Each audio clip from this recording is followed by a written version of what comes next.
కట్టుకున్న పెళ్ళాం కూడా చూపించని ప్రేమ భక్తి నువ్వు నా మీద చూపిస్తున్నా. ఏమిచ్చి నీ రుణం తీర్చుకోగలనే? మీకు నాకు మధ్య రుణాల ప్రసక్తి ఏమిటండి? మీ నీడలో బతికేదాన్ని. మీ పాదాల దగ్గర నాకింత చోటిస్తే చాలు.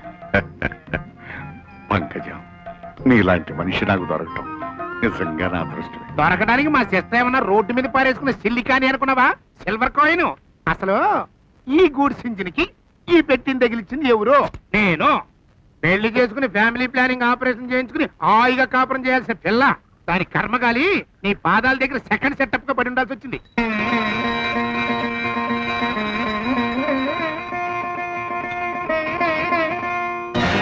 రాజా, ఒరే రాజా, అయ్యో ఏమిటాయి పిచ్చ గంతులు? శుభ్రంగా మొహం కడుకుని స్నానం చేసి అప్పుడు వేయరా ఈ గంతులు. రామ రామా, చెవులు కదో తగిలించుకుని చెప్పింది ఏమీ వినిపించుకోడు. ఏమండి ఏమండి, తెల్లవారింది లేవండి. అబ్బాబ్బా, పొద్దున్నే ప్రేతముఖం వేసుకొచ్చి పడుకున్న వాడిని నిద్ర లేపుతావేంటే? నిన్ను తగలయ్యా. చూడండి, తెల్లవారుజామున 3 గంటలకి ఒంటి మీద స్పృహ లేకుండా ఒంటరిగా కారు డ్రైవ్ చేసుకుంటూ వచ్చారు. ఆ స్థితిలో అంత దూరం నుంచి రావడం కంటే ఆవిడ దగ్గరే ఉంటే పోయేదిగా. నీతులు చెప్తున్నట్టుగా నాకు వాతలు పెడుతున్నావుటే? రాత్రి పంకజం దగ్గరే ఉన్నానని మందు కొట్టించాననే కోపంతో నాకు లెక్కలు ఇస్తున్నావుటే? అది కాదండి, మీకే ప్రమాదం జరగకూడదని, మీరెక్కడున్నా క్షేమంగా ఉండాలన్నదే నా కోరిక. మళ్ళీ ఎప్పుడైనా ఇలాంటి నీతులు చెప్పావంటే ప్రాణం తీస్తాను. Get out. అసలు విషయానికి వస్తున్నాను. నువ్వు నెలలో 25,000 నాకు జీతం కింద ఇస్తున్నావు. అట్టాగే 7 గడిచిపోతున్నాయి, నా ఏజీ పారైపోతుంది.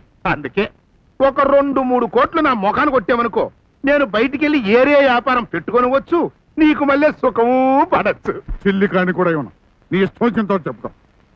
ముందు నువ్వు ఇక్కడి నుంచి వెళ్ళిపోతే కొంచెం ప్రశాంతంగా ఉంటాను. వెళ్తానయ్యా, వెళ్తా. కాకపోతే వెళ్ళే ముందు ఒక విషయం గుర్తు చేద్దామని. అదే గుర్తుంది కదా, తాక చొక్క.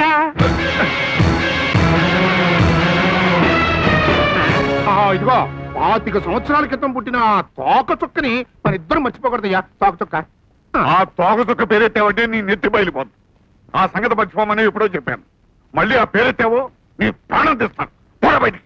ఏం చిట్టమ్మా, ఏంటి పిడిని తెగ కుళ్ళబొడి చేస్తున్నా? అవునవును పాపం, తిని పెట్టేవాడు వస్తావని రాగానే నీ నోట్లో కుక్కుదామని నొక్కుతున్నాను చపాతి పిండి.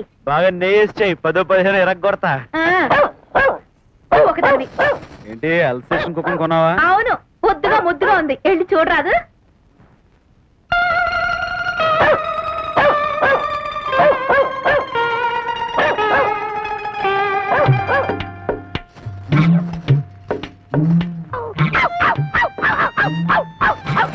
రే బాబ్జీ, ఇదేంటి ఇలా అయిపోయావు?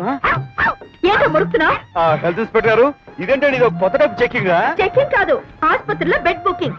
నిన్న సారా కొట్టు దగ్గర తప్పతాగి వాగుతుంటే చక్క పట్టుకునేసరికి నిజం చెప్పేశాడు. ఇప్పుడు కుక్కలా కట్టి తాళం వేశాను. ఇదిగో. ఇది అన్యాయమే పాపం, వాడి మొహం చూడండి. అన్యాయమా? అల్లం చట్నీయా? అడ్డమైన చెకింగ్ చేసి పేకులు దాకా తింటాడు మా ఐదారు వెదవ. ఈ నడ్డ పెట్టుకుని నువ్వు మీద కొంచెం ముద్దరు పడ్డావా? వస్తున్నా, వచ్చి మీ ఇద్దరు పని చెప్తా.